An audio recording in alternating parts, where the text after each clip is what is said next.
Maravilha. Então, pessoal, entrando de novo aqui, tentando novamente a conexão. Queria agradecer a presença de todos vocês. Já vejo a Mar, minha esposa presente. Que honra!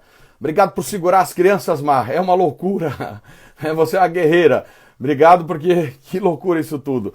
Vamos lá, agora eu vou tentar achar o professor Ingo. Vamos tentar ver se eu acho o professor Ingo. Já estou ao vivo novamente. A galera já está entrando. Grande GB, muito obrigado pela presença, meu amigo. Chama toda a Fortaleza para vir para cá, professor Gustavo Brígido. Cadê? Deixa eu ver. Mariana está presente. Meu sogro, o doutor Barreto, está presente. Que loucura! Que coisa maravilhosa. São 350 pessoas agora. Anderson está presente. Vou tentar achar o professor Ingo. São 350 pessoas. Ingo Salles, está aqui. Maravilha. Go live with Ingo Salles. Tá aí e vamos ver se dá certo. Vamos lá. O professor Ingo está sendo chamado já para a nossa live. São quase 400 pessoas ao vivo. Ótimo. Agora deu certo. Ô, professor Ingo, como é que estão as coisas aí? Tudo jóia? Que honra, que alegria, viu, Ingo? Nós estamos com quase 420 pessoas ao vivo. Depois que você entrou, já o negócio explodiu aqui. Eu tô vendo que você tá muito famoso, olha isso. 500 pessoas ao vivo. É uma loucura. Se ficar sozinho, vai ter mais.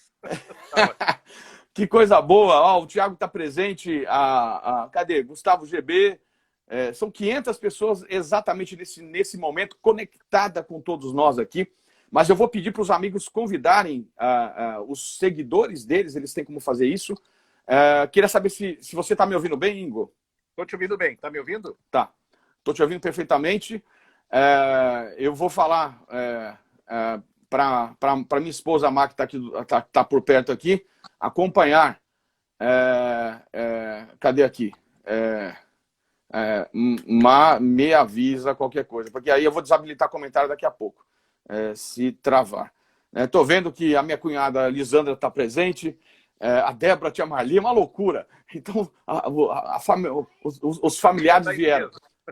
Professor Ingo, primeiro ponto, eu gostaria de dizer que é uma grande honra, uma grande satisfação, uma grande emoção estar novamente reunido com você aqui. Nós temos dialogado sobre o direito constitucional já há algum bom tempo, e digo sempre que você foi uma das pessoas que sempre acreditou na minha luta, no meu projeto de democratização do ensino, então eu sou eternamente grato por tudo o que o senhor fez por mim e faz em toda essa minha trajetória acadêmica.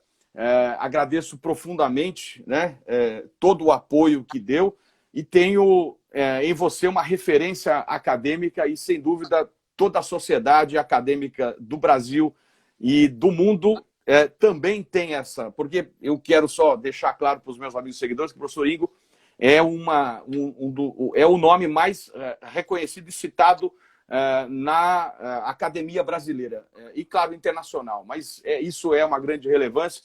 Suas obras são referências para todos nós. A obra-prima que eu chamo, que é a eficácia dos direitos fundamentais, deve ser lido por todos os autores. Então, portanto, falar sobre o tema dos direitos fundamentais em pandemia, à luz da jurisdição constitucional, é realmente um presente para todos os nossos seguidores. Seja bem-vindo, professor. Pedro, obrigado. Vou te agradecer, porque para mim é uma imensa honra estar contigo aqui à noite, onde tu estás um pouquinho mais cedo. E de fato é um grande privilégio me receberes aqui nesse teu espaço, né, nesse teu perfil, concorridíssimo e de forma merecida. Eu também tenho acompanhado a tua carreira, sou um pouco mais velho, né, e realmente galgaste assim, degraus imensos e um trabalho árduo, Pedro. Sabe que eu tenho um curso de constitucional com os colegas, né, mas que é limitado, é um perfil mais teórico. E mesmo assim, a gente sabe o quanto é difícil o trabalho, e tu faz isso magistralmente, manter um livro a ponto de bala, atualizado, com os temas novos, acompanhando diuturnamente o que se passa. Isso é dificílimo, né? Também posso dizer que a minha esposa, a Gabriele, é uma das que utiliza também o teu livro nas aulas dela, enfim. Que honra. E a gente sabe que é um trabalho imenso que se tem, e isso também é muito merecido. Para mim é uma satisfação e poder contar contigo também, com tua amizade, já de bom tempo, né? É também uma alegria pessoal. Bom, e estamos hoje para discutir algumas questões interessantíssimas, né? Que envolvem esses tempos difíceis, né? Acho que é nessa linha, Pedro. Sem dúvida, acho que essa a grande problemática que a gente está vivenciando hoje. Eu vou pedir licença para desabilitar os comentários, porque dizem que fica mais equilibrada a live, e a gente abre de vez em a cada, talvez no meio, para que a gente possa sentir como o pessoal está acompanhando, e se puderem estar colocando coraçõezinhos aqui, isso ajuda a gente ter certeza que não está travando a live, que está indo tudo bem. Tudo bem?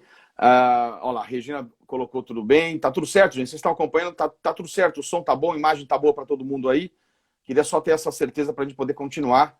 Se puderem comentar, eu agradeço. A Paula disse que tá tudo bem. Tema importantíssimo, disse Mailene Mar. Então, a Paty Pinheiro parece que tá tudo certo. Parabéns, show de ensinamento. Então, vamos embora, Brasil. Maravilha. Então, vou desabilitar comentários aqui e aí a gente pode seguir.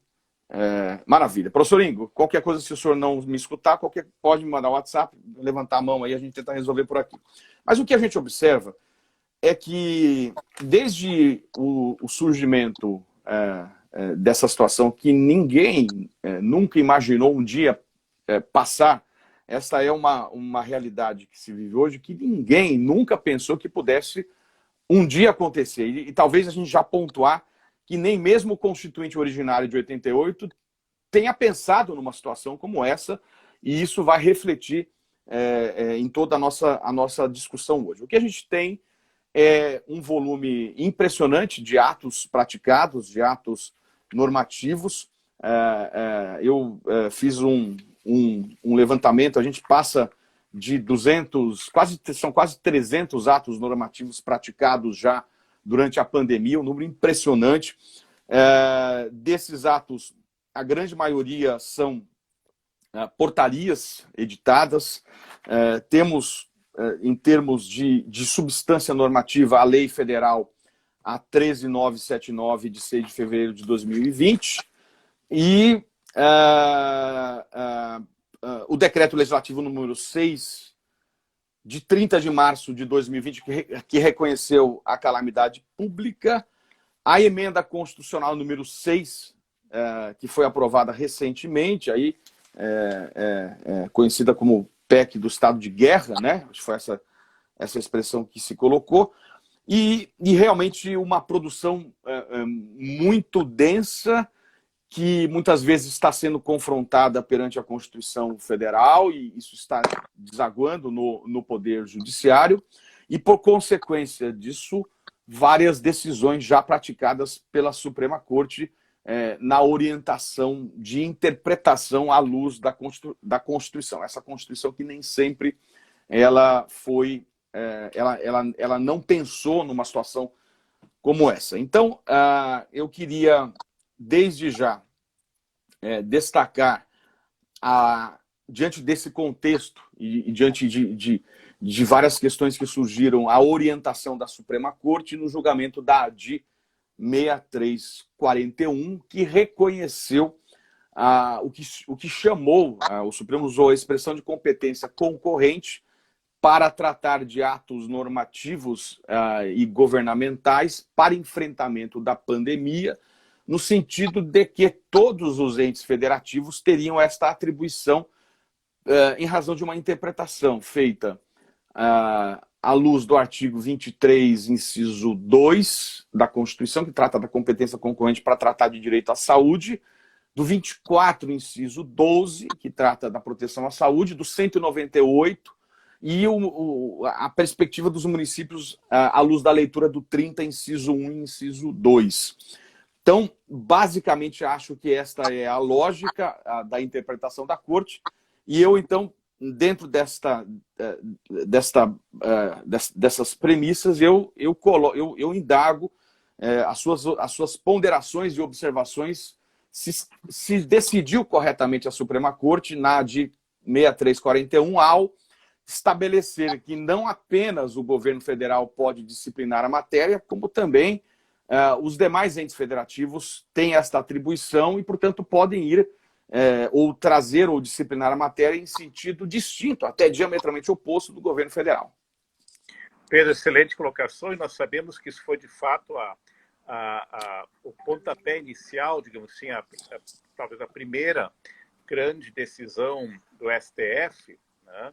E por isso também começaste bem, né? Porque a primeira coisa, evidentemente, que se colocou, ainda se coloca, mas já agora num nível mais regulado pela decisão da Suprema Corte, foi um jogo do empurra-empurra, né?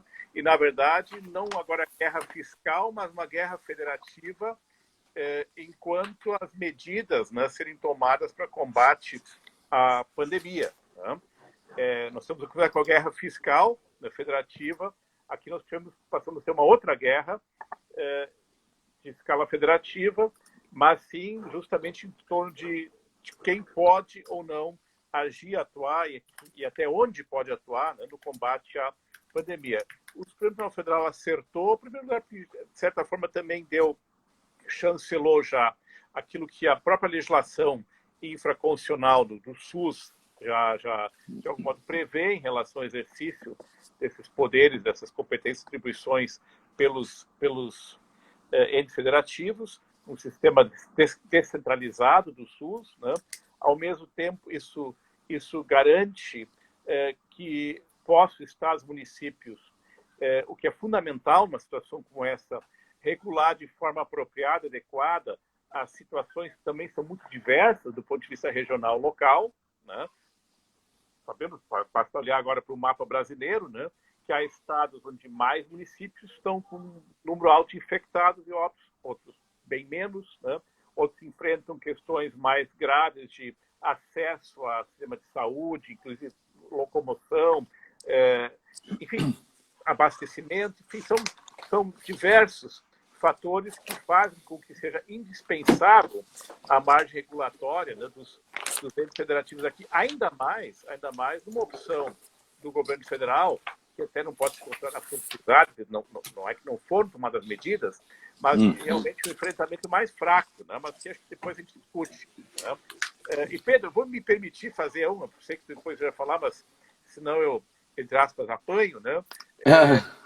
Do meu amigo Thiago Fentzheifer, né, de fazer aquela propaganda básica, rapidinha, do curso de Direito Constitucional para os Direitos Fundamentais, do curso CI, que tu vais nos brindar, né, com algumas aulas, né, com muita honra para nós. Né? Feita essa publicidade. É verdade. Eu esqueci de comentar.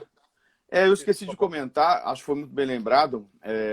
Eu não pude recusar ao seu convite e ao do Thiago para participar desse curso de pós-graduação do curso SEI, que realmente o time é impressionante. E sob o comando de vocês, o que eu me sinto muito honrado. Estarei lá com muito prazer, sim, nesse curso que vocês estão organizando lá no curso SEI do amigo Caio. Um curso muito sério. Muito obrigado, viu, professor, pela lembrança. Muito bem. Então, colocada essa situação, então, me parece, eu também concordo que a decisão do Supremo foi acertada.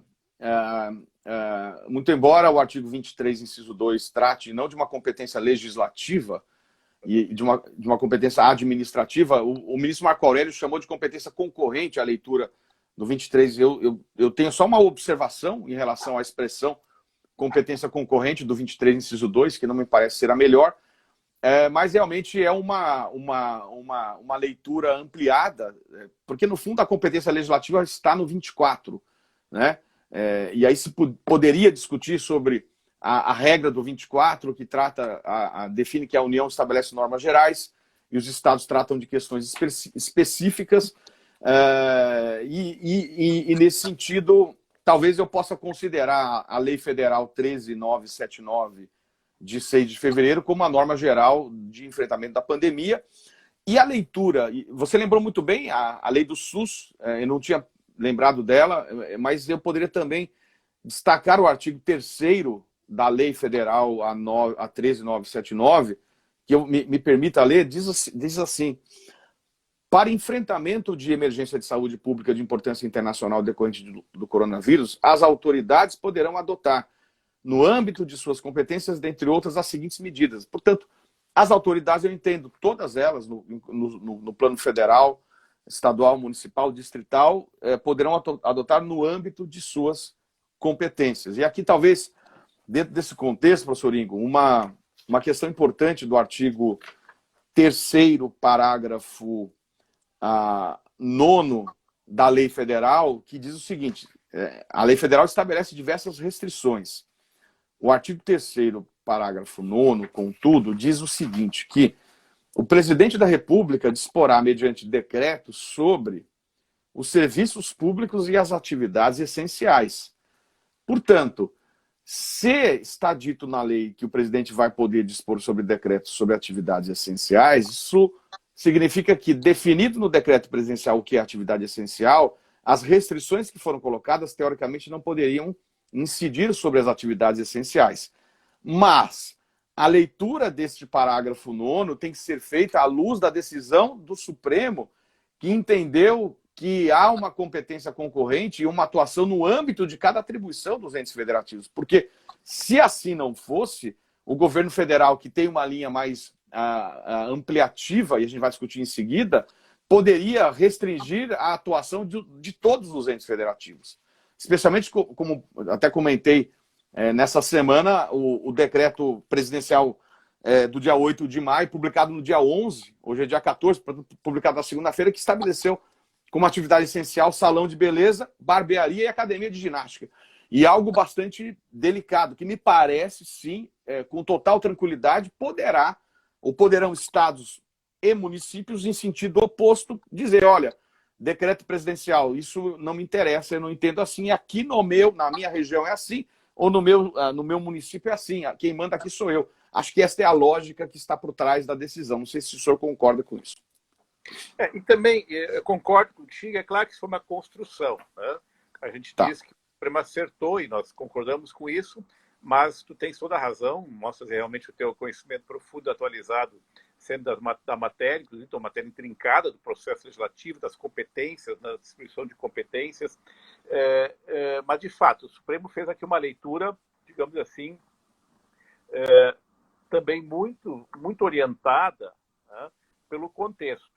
Né, também muito contexto. No fundo, foi uma construção, né, considerando diversos aspectos, né, inclusive a questão de permitir aos estados e municípios aqui uma margem de ação diferenciada, né, sob pena de não ficarem amarrados, né, por uma política muitas vezes tímida, né, e que até foi uma construção. Foi uma construção. Eu acabei de ler hoje um artigo interessante, foi publicado num blog, que é um dos melhores blogs de direito constitucional que eu conheço, que é o chamado Verfassungsblog, Blog, mas também sai em inglês. É um blog alemão, mas publica centenas de autores de todos os países, inclusive americanos, né, onde se discutiu um professor italiano, né, discutindo justamente, também temos uma federação, o que acontece numa federação numa situação como essa, onde às vezes, as estritas, rígidas fronteiras, digamos assim, da repartição de competências acabam tendo que ser relidas, né, para que se possa dar conta, né, muitas vezes, de um enfrentamento de uma situação dessa. Como disseste, o Constituinte, né, não previu isto. Claro, temos estado de exceção, temos estado de defesa, mas uma situação como essa, né, que até pode ser enquadrada no estado de exceção, ela é muito peculiar, né, e acaba exigindo, na verdade, construções, né, que às vezes realmente divergem, e tem que divergir a qualidade, digamos assim, né, desse constitucional. É interessante, eu me lembro de um precedente que foi definido pela Suprema Corte, que não era em momento de instabilidade e de excepcionalidade que estamos vivendo, que é a questão do amianto. Tenho visto que o senhor tem feito muito estudo na área do direito ambiental, agora atuando como advogado, né, professor Ingo? O senhor tem uma carreira brilhante na magistratura, se aposentou como desembargador no ano passado, agora na carreira da advocacia, e tem atuado em pareceres na área ambiental, tem escrito bastante, eu tenho acompanhado. Mas a questão do amianto é bastante curiosa, porque o Supremo considerou, sem dúvida, esta evolução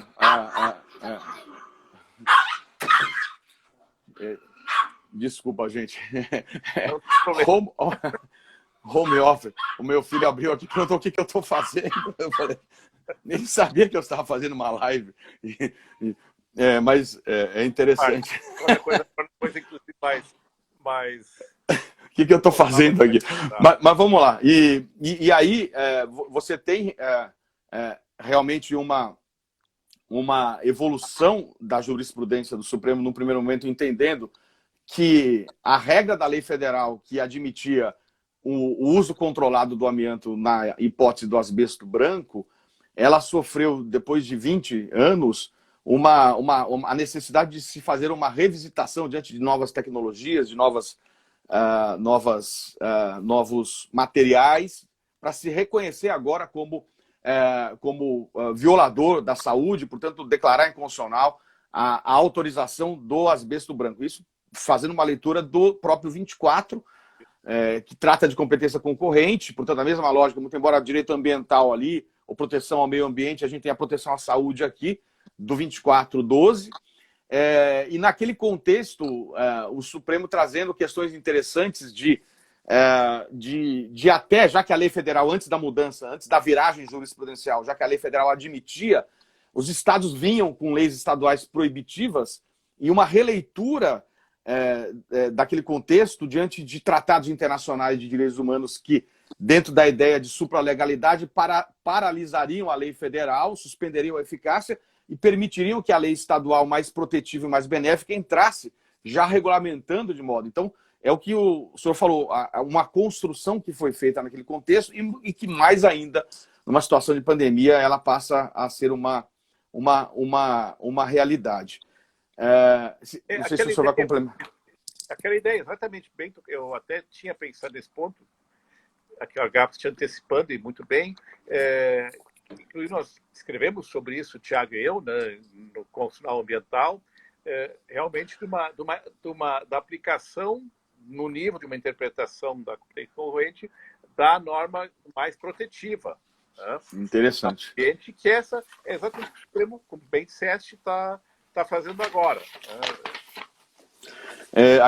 Aliás, essa obra é maravilhosa, que eu recomendo para todo mundo. A obra de direito ambiental sua e do Tiago. E a capa é linda, hein, professor? Que loucura. Não só o conteúdo, a capa ficou muito bonita. Parabéns. Olha que interessante. Depois de realmente a decisão do Supremo ter estabelecido esse entendimento, o decreto do presidente da República que estabeleceu atividades essenciais é o decreto 10.282. Esse é o decreto. Só que esse decreto ele foi alterado algumas vezes. Talvez, eu acho, 2, 3, 4 vezes. A última foi essa, a da academia, né? Que estabeleceu como atividade essencial. Mas na alteração anterior, que é do dia 28 de abril, olha que interessante. Quem edita o decreto é o presidente da República, que tem todos sabem, uma postura liberal, uma postura de que realmente tem que abrir o mercado, etc. Nós vamos falar um pouco sobre isso. Mas ele sempre dá entrevista, e eu tenho acompanhado algumas entrevistas, ele fala, olha, o Supremo decidiu assim, e paciência, eu vou respeitar. E aí isso está no decreto que ele estabeleceu essa regra, que agora ele diz assim, ele estabelece o que é atividade essencial, né? E no parágrafo 9º, que foi introduzido pelo decreto de abril, ele diz assim, o disposto neste artigo que descreve as atividades essenciais que, portanto, não podem estarem restritas, o disposto neste artigo não afasta a competência ou a tomada de providências normativas e administrativas pelos estados, pelo Distrito Federal ou pelos municípios. Eu tenho feito algumas críticas a alguns comportamentos de Sua Excelência, mas essa eu estou elogiando, porque ele foi correto. Ele diz, olha, eu estou dizendo o que é atividade essencial. Portanto, apesar disso, como tem a decisão do Supremo, que interpretou nesse contexto, os demais entes podem dizer que isso não é. Resumindo, se um determinado município entender que a academia não é atividade essencial, o prefeito baixa um decreto, aqui está proibido, portanto não abre, apesar da regra federal. Então, acho que está coerente esta lógica e o que ele estabeleceu no decreto 10.329, do dia 28 de abril de 2020. Interessante, né? Professor Ingo, eu tenho recebido algumas mensagens aqui no meu Instagram, está aberto. No meu Instagram não, o meu WhatsApp. O professor Gustavo Brígido, lá de Fortaleza, perguntou se o senhor pode repetir o nome do site. Eu sei que, como o senhor fala alemão como língua até materna, não sei se o senhor foi alfabetizado em alemão, mas acho que o senhor pode responder. Em alemão não vou saber descrever direito, mas eu não sei como é que a gente acha. Ou então a gente pode postar depois lá no nosso... Não, mas eu posso dizer assim, na verdade, ele tem inclusive matérias em inglês, ele tem inclusive uma versão de um newsletter em alemão e uma versão do newsletter, o mesmo, com textos, novidades, artigos, mas extremamente atuais, diversos temas, como diz, autores de todo mundo, em inglês. Ou seja, ele tem as duas fontes. Mas qual é o site? Como é que a gente acha? O site se chama em alemão, Verfassung, que é de Constituição, né? De Verfassung, Verfassung, que é a Constituição alemão, verfassungsblog.com. Né, .com. Mas as pessoas podem se inscrever, ele é um dos melhores newsletters, que eu repito, com notícias e artigos curtos em matéria de constitucional, realmente sobre os mais diversos temas, e agora realmente muito focado, né, nessas questões. Que legal. Né? E tem a versão em inglês, ou seja, para quem manja inglês, é perfeitamente acessível também o site. Que legal, muito obrigado. Então, e depois vamos postar no nosso Instagram. Eu te passo o link aí depois. Vou postar lá no meu canal do Telegram também, muito bom. Professor Ingo, então vamos lá. Eu agora, seguindo o nosso roteiro aqui, e fique à vontade se o senhor quiser acrescentar alguma coisa, me interromper, eu gostaria de chamar a atenção de um texto que o senhor escreveu com o professor Cláudio Pereira Souza. Aliás, um professor que eu admiro bastante. Tem uma obra de direito constitucional que eu recomendo muito, né, com o Daniel Sarmento, e um grande craque aí na matéria também. Ele atua muito em Brasília, né, e tenho muita admiração pelo trabalho dele. Vocês escreveram no Conjur do dia 24 de março, que nós vamos recomendar. Aliás, o professor Ingo me mandou alguns materiais, eu vou depois postar no meu canal do Telegram. A gente consegue postar o PDF, e os amigos que quiserem seguir, orientar lá, vocês vão ter acesso, vamos divulgar esse material muito rico, professor. E o senhor escreveu um texto no Conjur chamado Estratégias de Controle da Pandemia e o Imperativo da Preservação da Vida. E neste texto, o senhor coloca uma orientação do Imperial College, da Inglaterra de Londres, que faz uma distinção entre estratégias de supressão, mitigação ou de nenhuma medida a ser tomada. Então, eu queria que o senhor trouxesse primeiro este conceito nesta orientação do Imperial College, e até se o senhor quiser falar um pouco, porque a gente escuta muito na imprensa, o Imperial College disse isso, disse aquilo, e a partir a gente foi uma realidade. O governo inglês, a partir de um estudo do Imperial College, que mudou a sua orientação. O próprio Trump, aqui nos Estados Unidos, mudou um pouco a linha mais agressiva de proteção à economia a partir de um estudo do Imperial College. Falar um pouquinho do Imperial College, falar da importância que o senhor vê com a sua atuação e essa distinção entre supressão, mitigação e nenhuma medida a ser tomada para enfrentamento da pandemia. Bom, obrigado pela deixa. E, de fato, tem escrito algumas coisas no Conjur relacionadas com todos, não atualmente, a pandemia, seus efeitos e também reações por parte do direito. E claro, esse dilema, né, de qual estratégia adotar, né, ele realmente, desde o início, marcou as discussões políticas e jurídicas, também econômicas, em torno do tema, e continua balizando. Né? E até mesmo, como bem disseste, houve até mudança de posição em relação à estratégia adotada, ou até eventualmente até mudança de uma para outra, né, ao longo do tempo. Realmente, esse Imperial College, como outros, né, um centro de pesquisa e de investigação, né, que realmente tem trabalhado diretamente com os dados, com as políticas, com os impactos, né, da pandemia, né, e até para termos de balizar, justamente, permitir que se balizem políticas, estratégias. Né? E a grande diferença é que a gente também percebe em relação aos países que adotaram isso, né, que a estratégia da supressão é uma estratégia de combate à pandemia mais aguerrida. Né? Ela justamente parte da premissa que tem que se tomar medidas mais duras, né, mais restritivas, portanto, que tem um foco, digamos assim, primacial de proteção da saúde, vida e integridade física, e, claro, geram, portanto, maior impacto, digamos assim, em outros direitos, atividade econômica, liberdade de vir, né? Portanto, uma série de outros direitos fundamentais, mas também de interesses, né, econômicos, mas que tem como vantagem, em primeiro lugar, conter a ascensão geométrica muito rápida dos níveis de contaminação, né? Fazer com que a curva não suba e comece, inclusive, a se estabilizar e depois descer, e com isso permitir que, em muito mais curto prazo, o sistema de saúde não se esgote, não fique totalmente, digamos assim, praticamente em caso de caos, sem condições de atendimento, né? E aí, com a preservação digamos assim, da capacidade do sistema de saúde, né, também a tendência de poder de uma retomada, depois até mais rápida, de medidas graduais, é claro, de flexibilização. Né?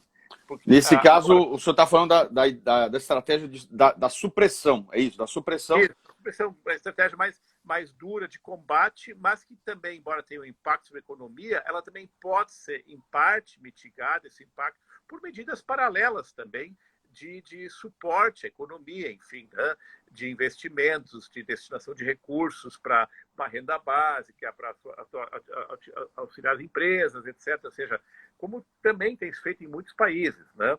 Claro que isso não corrige todo o problema, né? Mas de certa forma pode mitigar um pouco esses efeitos, mas acelerar o processo de volta à normalidade. E a outra estratégia, uma estratégia mais tímida de combate, que realmente impõe medidas menos rigorosas, às vezes até pouco rigorosas, ela, evidentemente, tende a gerar uma curva muito mais acentuada, daí um processo muito mais dificultoso de combate à pandemia, que pode se estender muito mais, né?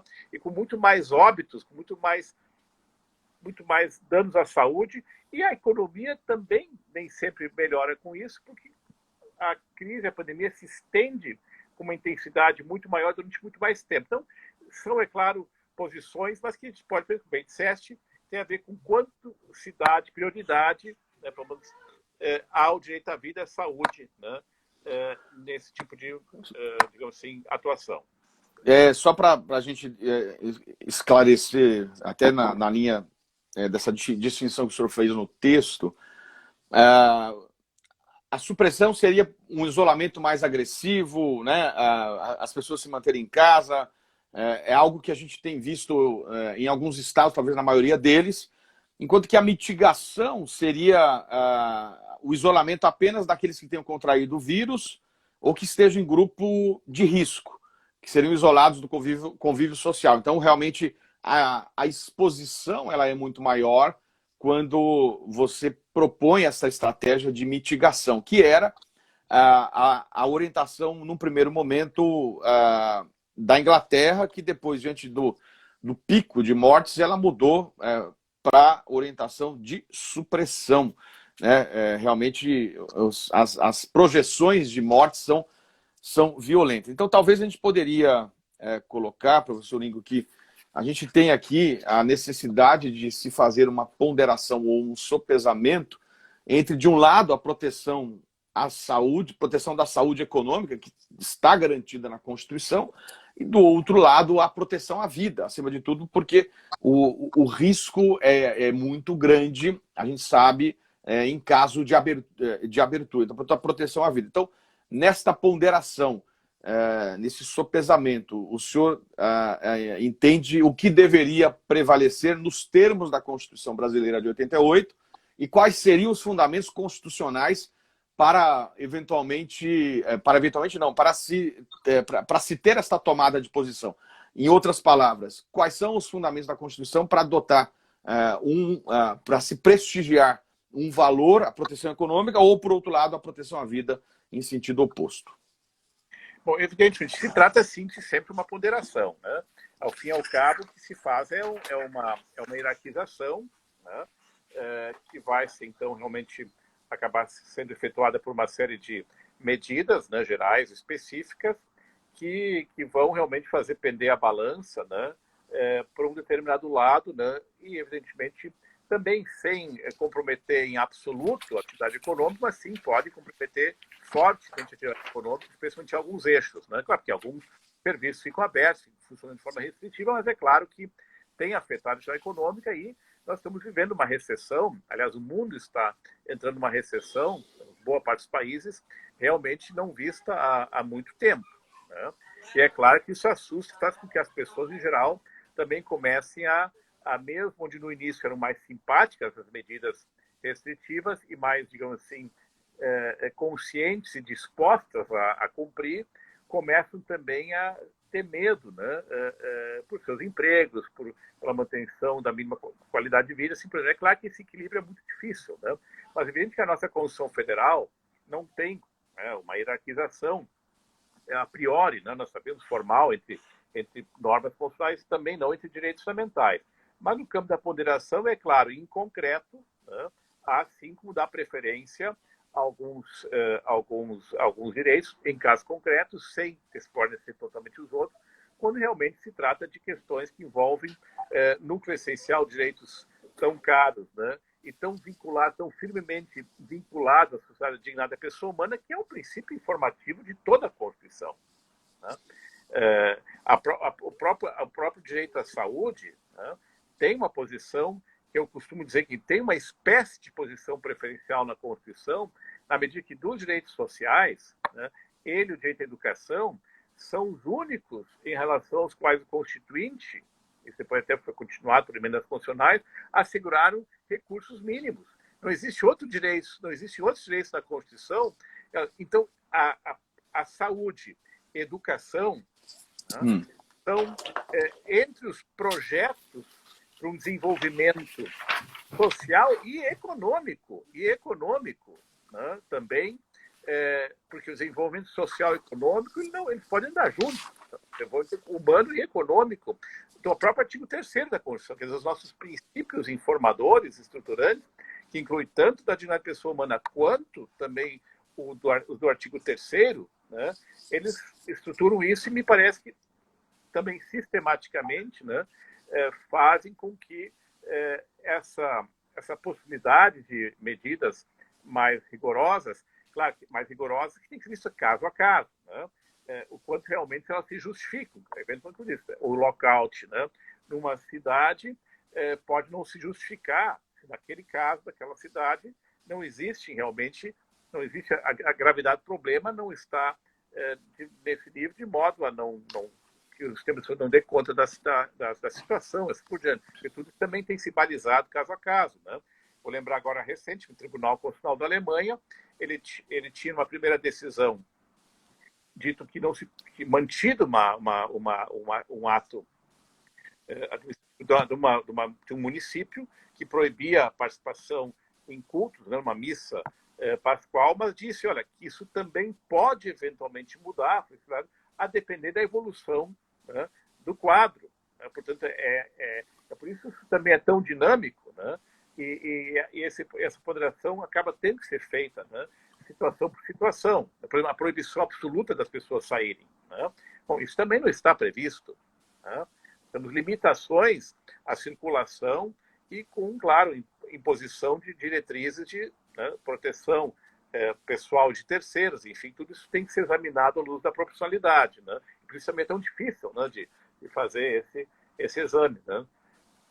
Muito, muito interessante.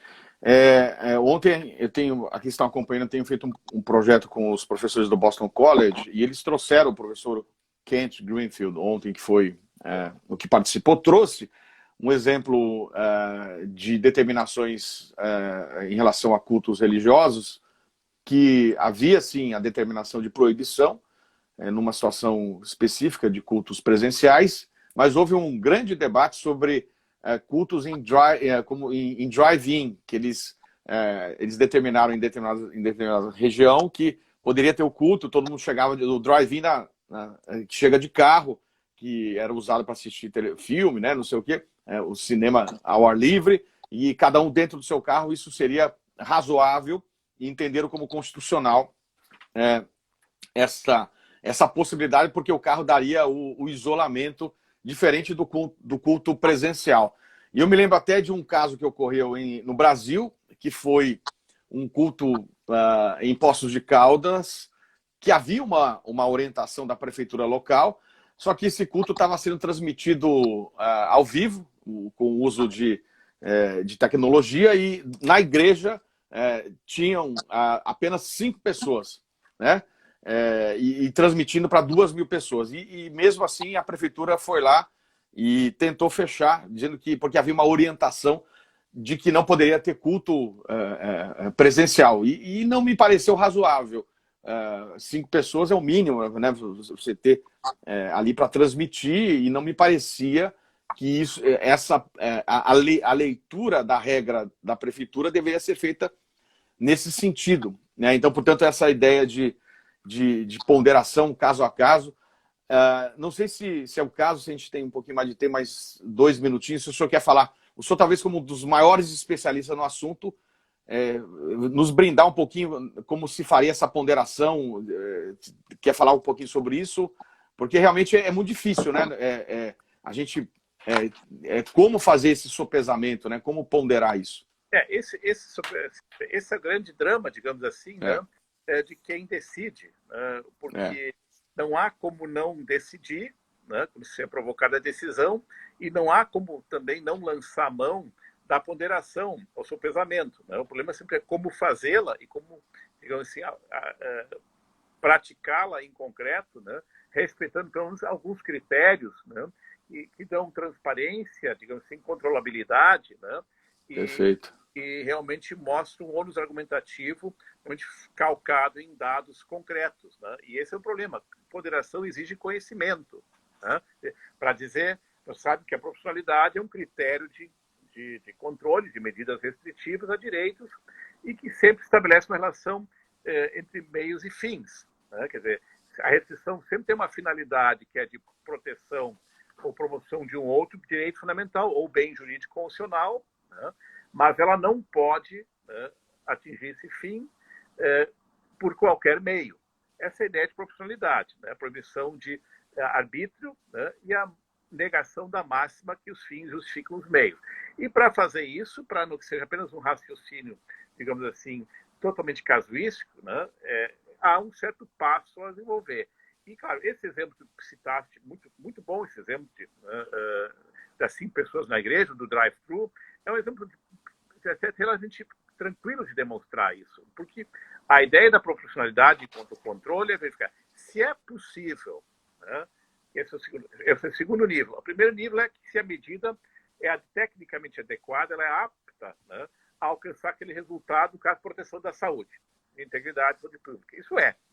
Evidente, claro, que a restrição aos cultos, a outras aglomerações, é uma medida adequada, né, para esse fim. Né? Isso não se questiona. Agora, ela é necessária, existe outro meio, né, que também promova esse fim de proteção da saúde da vida, mas menos invasivo do direito de vir, da liberdade religiosa, e se passou ali, no meu sentido, drive-thru, realmente é uma opção ótima, né, onde houver condições de fazê-lo, né, onde houver condições de fazê-lo, está se preservando realmente a terceiros e as próprias pessoas do contato direto com terceiros, o distanciamento necessário, é como se estivessem digamos assim, num prolongamento da sua própria residência, tá?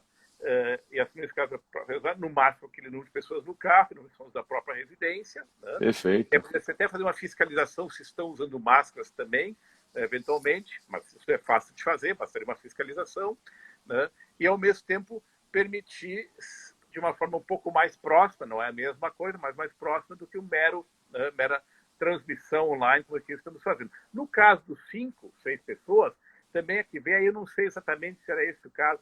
É claro que algumas pessoas vão ter que estar transmitindo, né? Há um mínimo de equipe técnica necessária para fazer a transmissão. Ora, se presença se limita à equipe técnica, né, indispensável para a transmissão do culto, e ainda assim essa equipe técnica está tomando todas as providências, né, sanitárias recomendadas, né, eu também entendo que aqui, né, a proibição até disso realmente seria desproporcional. Né? É um exemplo Concordo. muito feliz do Décio, que legal. Né? Acho que dá para ir muito, muito por aí. Sensacional, professor Ingo. Muito obrigado. Bom, o nosso tempo, eu estou controlando aqui, a gente tem mais uns 17 minutos, mas eu queria falar de dois grandes assuntos muito interessantes e que o outro assunto é relacionado a um outro texto que o senhor escreveu agora com o professor Adriano Santana Pedra, né, um grande professor também que discute assuntos muito interessantes aqui. E aí vocês discutem esta fragilidade da Constituição em situações de pandemia. E a pergunta que surge é, durante a situação de pandemia, será que qualquer reforma constitucional ela poderia ser implementada? E aqui a gente está discutindo a PEC do orçamento de guerra, que isso daria uma outra live o que ela fez ali, mas apenas a questão da alteração da Constituição, que se converteu na emenda 106 de 2020. Então a pergunta na vigência de pandemia, né, de calamidade pública, que foi decretado pelo Congresso Nacional, a Constituição pode ser alterada? E aí eu coloco, existe na Constituição, em termos formais, apenas a limitação circunstancial que estabelece a proibição da Constituição na vigência de intervenção federal, de estado de defesa e de estado de sítio. Não há na Constituição hipótese de calamidade pública. Mas a minha pergunta é, estamos diante de um limite circunstancial implícito que impediria a reforma constitucional ou alguma mitigação a esta alteração? Porque a gente vê que me parece estar muito frágil. O número de atos normativos que eu trouxe no início da conversa, isso mostra a fragilidade que a gente tem sentido em relação à alteração de regras, especialmente, acima de tudo, regras constitucionais. Qual a sua visão sobre isso, professor? E o senhor discute isso nesse outro texto do Conjur, Democracia e Emendismo Constitucional em tempos de pandemia. Muito legal. Vamos escutar o que o senhor tem para falar sobre isso. Pedro, mais uma vez, obrigado. Pedro está dando umas deixas aí excelentes, né? E Pedro, como sempre, se preparou muito bem também para essa conversa, né? Então, também uma satisfação poder dialogar com alguém que também tenha se preparado tão bem para isso. Pedro, de fato, o Adriano e eu, né, sem nos combinarmos, né, em 2017, escrevemos algo sobre isso. Eu, na época da questão daquele projeto das eleições, né, achei também que era o caso de sustentar essa tese, e ele também, praticamente simultaneamente, num outro texto. E aí vamos juntar um pouco as forças agora, fazer esse artigo. E, de fato, Pedro, é claro que isso é uma coisa polêmica, é uma tese polêmica, nós sabemos disso, né? Sustentar a existência de limites circunstanciais implícitos à reforma constitucional. Eu, todavia, penso que existem boas razões para isso, inclusive no próprio sistema constitucional, porque nós também temos limites materiais implícitos. É verdade. É implícito. Claro que eles não são iguais, né? Eles não são iguais, mas, de qualquer sorte, também se admite limites materiais implícitos, né? Especialmente uma Constituição como a nossa, né? Que tem uma diversidade tão grande, né, de princípios e direitos, inclusive fora do catálogo constitucional, e o próprio Supremo já tem reconhecido isso em algumas decisões. E nós também sabemos bem lembrar que o estado de calamidade, embora não seja um estado constitucional de exceção, né, um estado legal de exceção, normalidade, o que lhe gera, a instabilidade que lhe gera, né, a fragilidade das instituições, a própria, digamos assim, limitação do processo liberativo democrático tradicional, por exemplo, a necessidade de aprovação de leis, né, e poucas leis, na verdade, o maior são atos do executivo, normalmente do executivo, em tempo muito rápido, com deliberação virtual, em regime de urgência urgentíssimo, portanto, com uma redução brutal, né, dos caminhos normais da deliberação, a abertura do processo democrático, é realmente, às vezes, pior. A situação atual, em termos de crise e estabilidade, ela é muito mais grave que o estado de intervenção. A intervenção federal é, em regra, muito menos impactante do que uma situação como essa. A instabilidade política, econômica, esse jogo político também federativo, né? A exploração do medo, né? Tanto em qual sentido, né? E a possibilidade concreta de se passarem medidas, né, legislativas, administrativas, então não se fala, né? Que às vezes são de difícil, né, extremamente sustentável na legislação constitucional, e até o risco de se tomar medidas que comecem, inclusive, a ser antidemocráticas, instituir procedimentos, limitação de direitos de liberdade de expressão, assim por diante, é muito grande. E, portanto, num ambiente com essa instabilidade, realmente é muito mais complicado, mais arriscado promover emendas constitucionais que qualquer uma de intervenção federal. Agora, é claro, falaste da PEC, né, do orçamento de guerra, emenda do orçamento de guerra. Aqui, sim, nós também falamos ali que o que eu não... Aí nós temos uma pequena divergência, talvez eu e o Adriano até colocando no texto. Eu entendo que os limites constitucionais explícitos, formais, expressos, não permitem relativização alguma. Né? Alguma.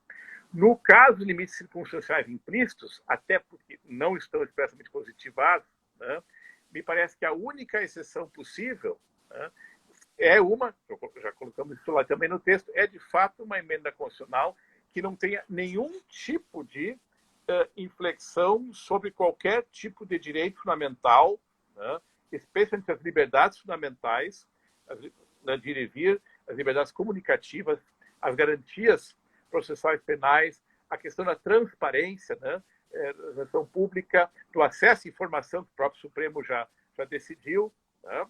Ou seja, essa PEC, essa emenda, né, ela realmente teve por objetivo ajudar a resolver aspectos da crise que necessitam de, obviamente, de injeção econômica, de algumas medidas mais extraordinárias, mas que, em hipótese alguma, né, tem esse condão de colocar em risco direitos fundamentais e as liberdades fundamentais. Interessante. Essa PEC é uma PEC que justamente serve à superação das circunstâncias que geram a proibição implícita de outras que possam colocar em causa o jogo democrático. Então, é muito interessante. O que o senhor está colocando aqui, não se admitiria nenhuma restrição de direitos já consagrados num ambiente como esse. E eu vejo que a própria emenda, na verdade, o artigo 1º da emenda 106 diz que durante a vigência do estado de calamidade pública, ela vem fazer tudo isso. Então, talvez seja interessante essa preocupação que eles tiveram. Eu ainda não estudei a fundo a emenda, daria uma outra live aqui, mas a leitura rápida que eu estou tendo do artigo 1º é que eles foram focados na questão da pandemia e não há uma ampliação, ao que parece. Eu confesso que não aprofundei. Mas muito interessante essa... É algo novo que nunca se pensou, viu, professor Ingo? Ou, pelo menos, eu não tenho visto. E o senhor falava isso desde 2017, né? Interessante. Quase, assim, eu não sabia que o Adriano estava escrevendo. Escreveu uma coluna no Conjur. Certo. Né? E depois, acho que um pouco depois, saiu também uma obra do Adriano também falando disso. Né? E aí agora acabamos, né? Já tínhamos trocado ideias sobre isso. Né? Vamos divulgar isso. Eu vou colocar lá no meu canal do Telegram e o senhor, onde achar melhor. Eu estou preocupado com o tempo aqui. Eu quero falar de um último assunto para a gente fechar, professor, que é um outro texto também que a gente destacou para o estudo, que foi elaborado vou chamar aqui como professor, não está como ministro, professor Gilmar Mendes, ministro do Supremo, em que ele discute o chamado a jurisprudência de crise e pensamentos do possível. Basicamente, ele coloca, eu vou ler entre aspas uma frase rápida, que a Constituição não pode ser encarada como um obstáculo, mas como um caminho necessário e seguro para a solução da crise. E é justamente esta questão. Ele traz algumas orientações doutrinárias do italiano Zagrebelski, que fala na Constituição Ductio, traz algumas perspectivas de Haberle, falando sobre teoria constitucional das alternativas, fala sobre pensamento do possível, a questão das realidades em que o Constituinte foi estabelecido, fala também num outro trabalho de Perelman, que fala da experiência da Bélgica, onde o rei tomava medidas sozinho, porque o parlamento estava fechado durante a Primeira Guerra Mundial. E, basicamente, a grande discussão que surge aqui é se ou como fazer a interpretação da Constituição, da literalidade da Constituição, numa situação, num ambiente que não foi pensado no momento da promulgação.